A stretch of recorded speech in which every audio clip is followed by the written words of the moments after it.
A'udzubillahi minasyaitonirrajim. Bismillahirrahmanirrahim. Assalamualaikum warahmatullahi wabarakatuh. Balik lagi dengan Dr. Bobet, healthcare expert. Sudah 10 tahun saya bekerja di bidang ini dengan MBA, CFA, dan CPD HTS Expertise.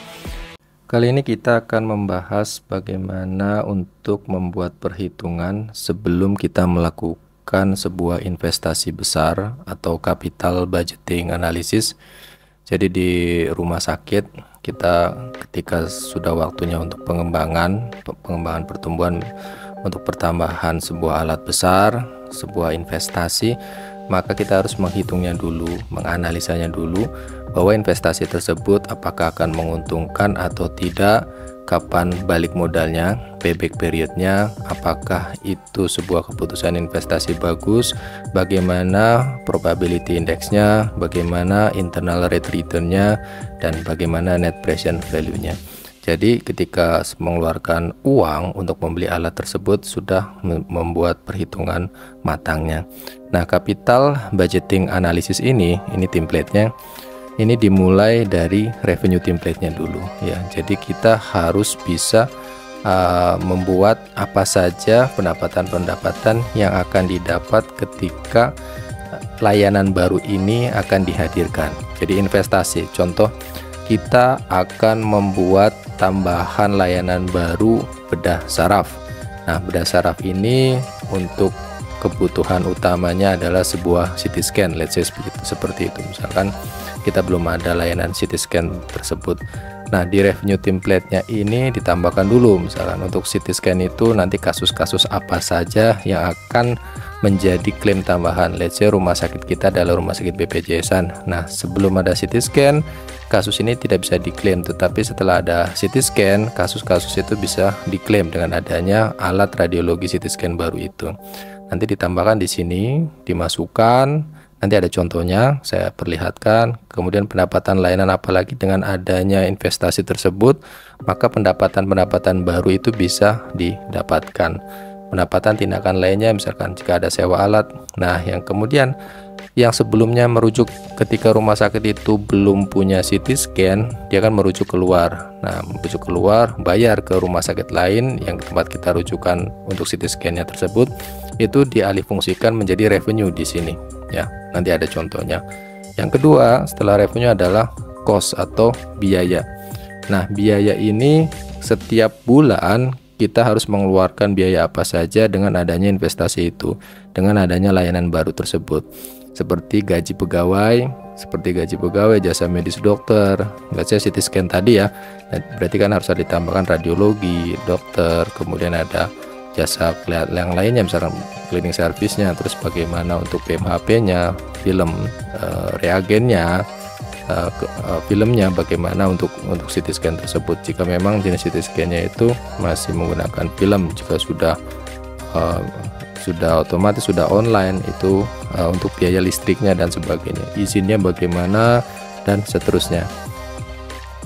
Nah, ini nanti akan masuk ke sini.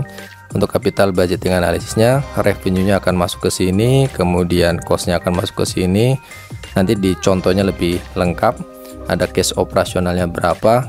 Ini data-data yang harus kita perlukan. Let's say kita belum bisa untuk investasi pakai uang sendiri, misalkan tidak punya uang, rumah sakit kita masih tergolong belum kaya atau miskin. Ini perhitungannya sudah disiapkan jika menggunakan perhitungan menggunakan cicilan bank ya.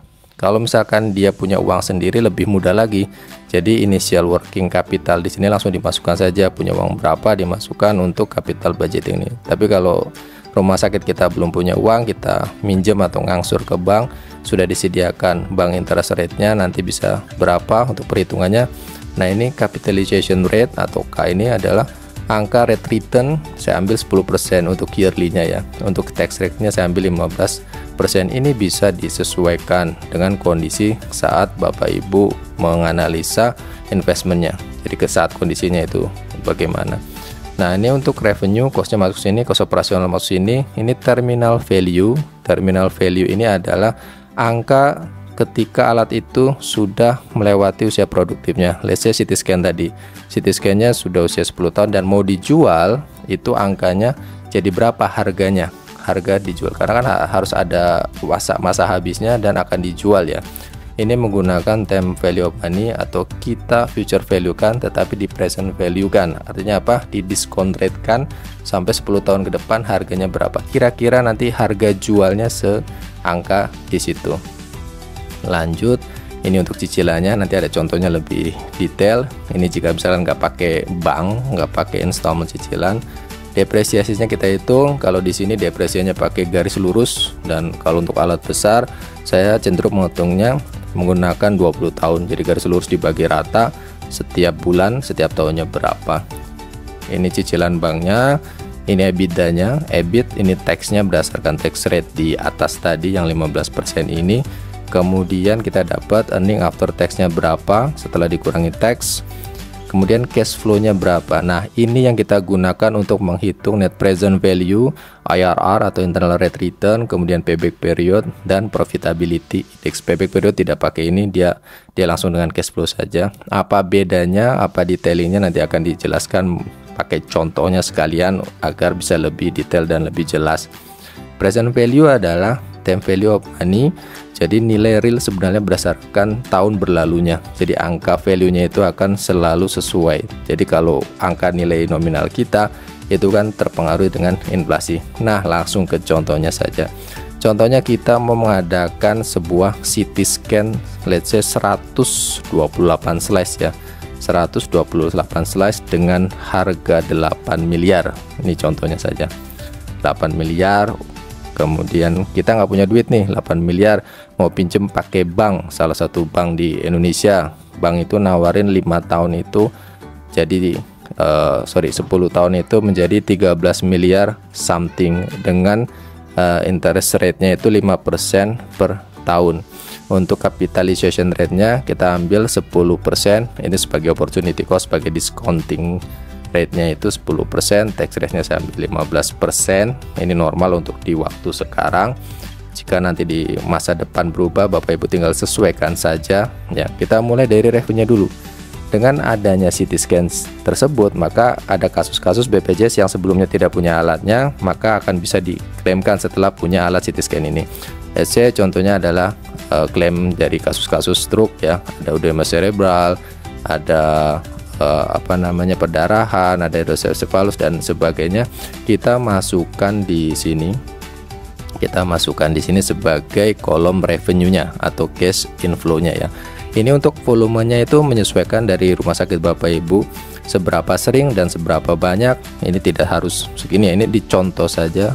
Maka didapat per tahunnya kita dapat 1,9 jika ada satu CT scan ini yang baru ini. Tetapi ini tidak menutup kemungkinan di angka sini bisa juga lebih dengan volumenya ternyata lebih banyak. Untuk cost-nya, selain yang tadi untuk investment yang 8 miliar tersebut, ini untuk bulanannya, untuk bulanannya pengeluaran outflow-nya ada gaji radiografer, jasa medis dokter radiologinya, ada jasa medis radiografernya, ada filmnya, konsumsi listrik, TLD satu orang, gaji PPR, itu setiap tahunnya itu costnya segini, 131.353.000 sekian. Nah, ini sudah dimasukkan ke template automatically, jadi masuk ke sana. Revenue-nya per tahun ya, ini per tahun masuk ke sini, cost-nya masuk ke sini. Jadi cash flow operasional. Jadi kalau CT scan ini sudah milik Bapak Ibu, sudah lunas ya, akan menikmati cash flow operasional tiap tahunnya segini 1,8 M. Ini bisa masih berkembang. Kenapa? Masih ada kasus-kasus lain yang belum dimasukkan tadi, misalkan jantung itu belum masuk. Semua dokter yang atau spesialis yang bisa menggunakan CT scan tadi, jadi bisa masuk. Jadi bisa sangat berkembang dari angka sini, bisa sangat berubah ya. Kemudian ke bawah terminal value-nya dari angka 8 miliar tadi kita discountingkan atau kita present value kan terbalik ke 10 tahun ke depan, itu akan let's say 3, miliar something lah. 10 tahun lagi angka 8 miliar itu akan normalnya di 3 miliar ketika kita turunkan nilainya menggunakan time value of money atau kita present value kan 10 tahun ke depan, bukan di future value kan ya. Kita turunkan nilainya, kira-kira harganya di sini. Entah nanti dijual 10 tahun lagi itu ternyata lakunya 4 miliar, itu sudah keuntungan karena itu sebuah negosiasinya, seninya di sana. Lanjut, untuk inisial banknya kita di habis 13 miliar. Ini perhitungan dari salah satu bank yang kita dapat. Kalau misalkan 5 tahun dapat dari 8 miliar naik jadi berapa? Jadi 10 miliar. Kalau dia 10 tahun dia naiknya jadi 13 miliar. Ya. Ini karena nggak pakai uang sendiri, pakai bank, ini kosong. Depresiasinya kita pakai metode garis lurus, jadi dibagi 20 tahun, kemudian kita taruh sini. Untuk installmentnya atau cicilannya ini kenanya segini per tahun, 1,3 miliar selama 10 tahun. Ya, selama 10 tahun kenanya segini. EBITDA-nya earning before interest depreciation, ini di sini, ini udah automatically tinggal rumus saja. Earning before interest tax di sini sudah masuk, taxnya di sini, tax rate-nya pakai 15%. Kemudian earning after tax-nya dapat 900. Nah, 900 jutaan ini adalah rutin per tahunnya. Cash flow-nya dari revenue di atas dikurangi dengan installment tadi, cicilan dengan depresiasi dan tax-nya itu dapat 331 juta per tahunnya. Ini positif, artinya apa? Kita bisa membiayai berdasarkan cicilannya tersebut ya. Jadi kalau positif aman. Kita present value kan untuk mengetahui nilai realnya setiap tahun ya, karena nilai uang itu kan berkurang ya setiap tahunnya karena ada inflasi. Jadi angkanya segitu tapi nilainya kan berkurang. Nah, ini yang kita gunakan. Kalau payback period atau BEP itu membaginya dengan cash flow-nya, bukan dengan present value-nya. Artinya apa?